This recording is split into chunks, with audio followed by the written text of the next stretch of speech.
6 नक्षत्र जो हैं, कृतिका से लेकर 6 नक्षत्रों के द्वारा यह पालित कार्तिकेय, उनके द्वारा पोषित जो कार्तिकेय हैं 6 माताओं से पोषित हैं, इसलिए इनका नाम खड़ानन पड़ा। और 6 माता के कारण इनका 6 मुंह भी हो गया, इसलिए इनको खड़ानन कहा जाता है। कृतिका नक्षत्र, कृतिका आदि 6 माताएं इनका पालन की थी, इसलिए कार्तिकेय के नाम से ये जाने जाते हैं। ऐसे कार्तिकेय शिव जी के पुत्र के रूप में आए, और जब देवताओं ने सुना कि कार्तिकेय का आविर्भाव हो गया है, आ गए हैं, तो सब कैलाश पधारे और शिव जी से प्रार्थना किए, हे महाराज इस तारकासुर से युद्ध करने के लिए अपने पुत्र को दें, क्योंकि उनको उससे उस कार्तिक से ही वह तारक मारा जा सकता है। यह विनती करते हुए शिव जी को प्रसन्न करके तारक को मारने के लिए शिव जी से उनके पुत्र कार्तिकेय को लेकर के वीरभद्र आदि सभी सेनाओं के साथ विष्णु आदि इंद्र आदि सभी देवता उस तारक से युद्ध के लिए आगे बढ़े। बहुत दिनों तक युद्ध हुआ। शिव जी भी उस युद्ध में गए, परंतु शिव जी से युद्ध में बहुत दिनों तक जब युद्ध हुआ तो आकाशवाणी भी, जब वो त्रिशूल लेकर के उस पर महाप्रलयंकर त्रिशूल चलाने के लिए जब उद्यत हो गए शिव जी, देखे कि अब हमसे कितना दिन युद्ध होगा, तो प्रलयंकर त्रिशूल छोड़ना चाहे तो आकाशवाणी हुई, हे शिव यह तो आप प्रलयंकर त्रिशूल छोड़ेंगे समस्त सृष्टि भी विनाश हो सकती है, तो ये तो नहीं मारा जा सकता, लेकिन जो वचन दिए गए हैं ब्रह्मा आदि के द्वारा, जो वचन बद्धता है उसकी रक्षा करने के लिए आप इस त्रिशूल को रोक लें। और यह सुन करके शिव जी उस त्रिशूल को रोक लिए। पुनः वीरभद्र से युद्ध हुआ, बड़ी घोर संग्राम हुआ। तारक का संग्राम में कई बार वीरभद्र भी पराजित हुआ। तारक सदल बल चढ़ाई करता रहा।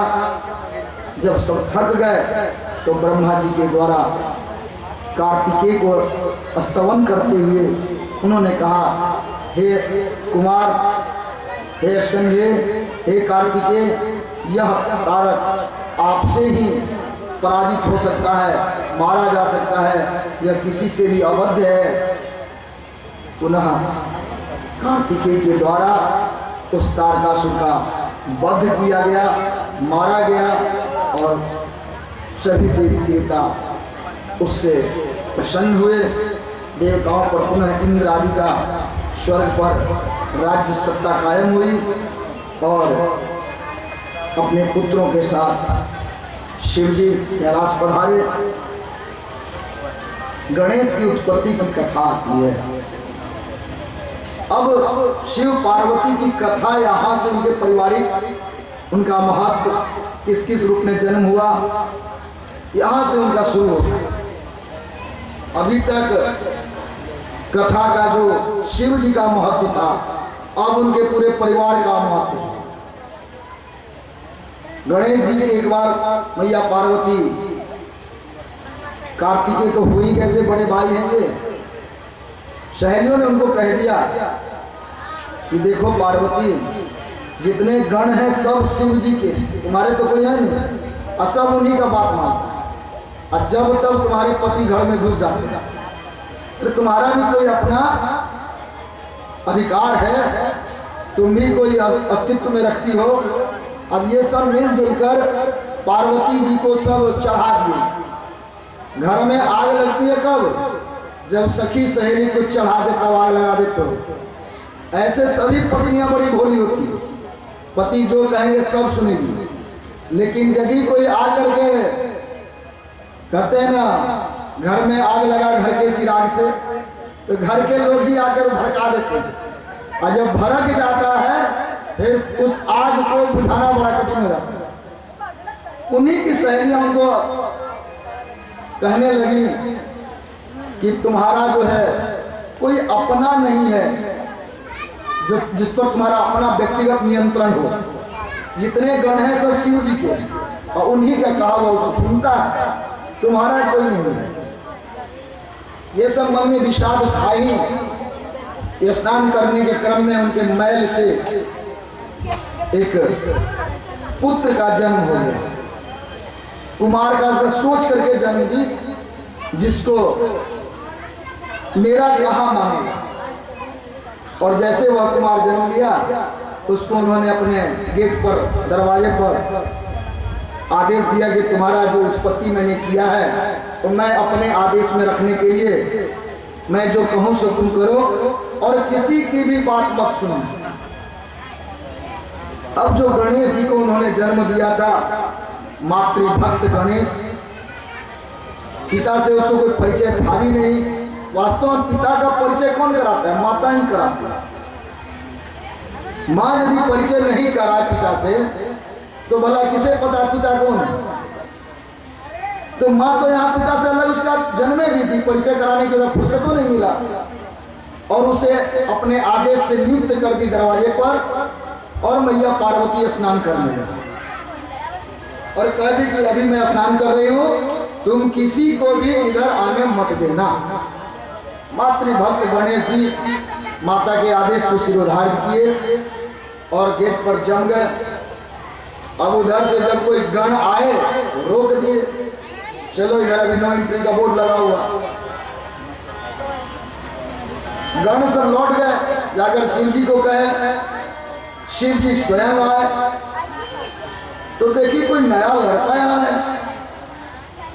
जाने लगे तो उनको भी रोक दिया।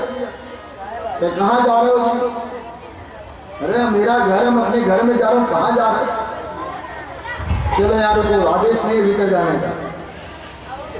शिव जी बड़ा अपमानित महसूस किए, लौट गए और अपने गणों को भेजे कि जाओ देखो कौन है, कहाँ है, क्या है, कहीं अपना कोई गण तो नहीं है। अब जितने गणाध्यक्ष थे सब आए, अरे तुम कौन है, क्या है, कहाँ से आया है, किसके आदेश से यहाँ खड़ा हो गया? तो उन्होंने बड़ा स्पष्ट कहा कि मैं माता की आज्ञा से यहाँ खड़ा हूँ और मुझे आज्ञा है कि भीतर किसी को जाने देना नहीं है। अब माता की आज्ञा से हम लोगों को पता नहीं कि तुम कौन है, माता तुमको कैसे आज्ञा देगी? घर मेरा, जुट तुम्हारा।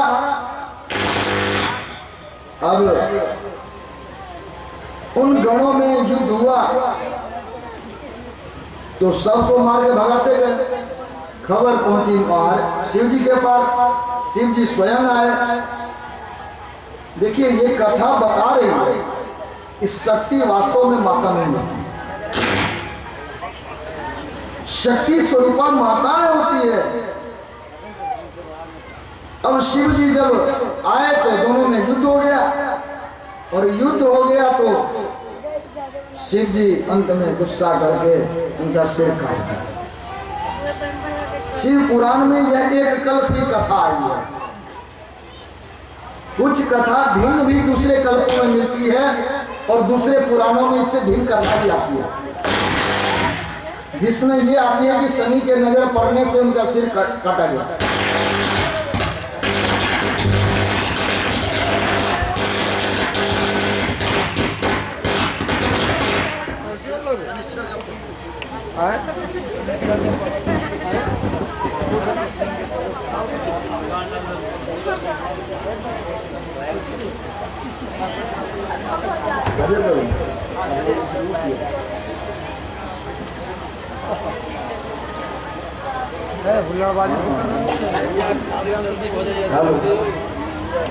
अब दोनों में युद्ध हुआ, सिर काट दिए। धीरे धीरे खबर जब सिर काट के अंदर गए तो मैया पार्वती स्नान कर रही थी। उनसे पूछे, अरे तुम किसको बाहर बैठा दी थी? क्यों, क्या हुआ? मेरा पुत्र था। ऐसा कौन सा पुत्र था जो हमको ही रोक दिया? क्या हुआ? उसको हमने मार दिया। पार्वती जी को बड़ा क्रोध आया और उन्हें अपने समस्त देवियों को आवाहित किया। स्त्रियों में शक्ति है, मातृ शक्ति में ही शक्ति होती है, पुरुष तो खिलौने होते हैं। वास्तव में शक्ति स्त्रियां हैं, वो चाहे तो कुछ भी कर सकती है। शिव जी भी वहां पर गौण है।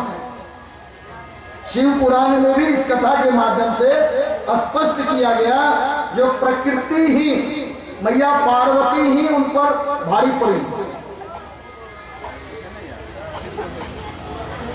अब सभी देवियों को उन्होंने आवाहित की और सब देवियों को आदेश दी कि जाओ ताश नाश करो। अब तो सब गण को पीटना मारना शुरू हो गया, सबको सताना शुरू कर दिया। ब्रह्मा विष्णु महेश सब संतप्त होने लगे और सब शिव जी के पास पहुंचे। महाराज ये क्या कर दिए? हमने तो कुछ नहीं किया। नहीं, सभी कष्ट में है, सभी संतप्त हो रहे हैं, कुछ तो हुआ। सभी देवियों को देखे कि मारधार मचा हुआ है।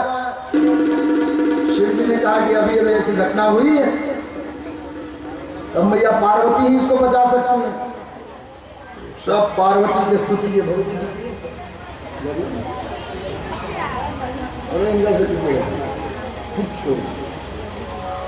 भगवती के आराधना हुई और मैया पार्वती का जो क्रोध था शांत होने से पहले शर्त रखा गया। पहले थोड़ा भगवती का स्तुति 2 लाइन कर लेते हैं, भगवती का प्रार्थना कर लेते हैं। मैया पार्वती के सभी देवी देवता प्रार्थना किए।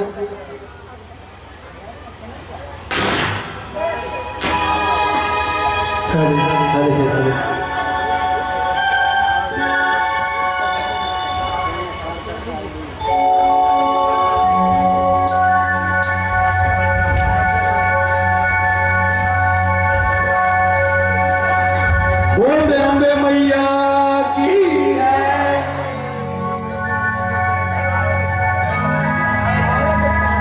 और भला क्या मांगू मैं तुमसे माता, बस धूप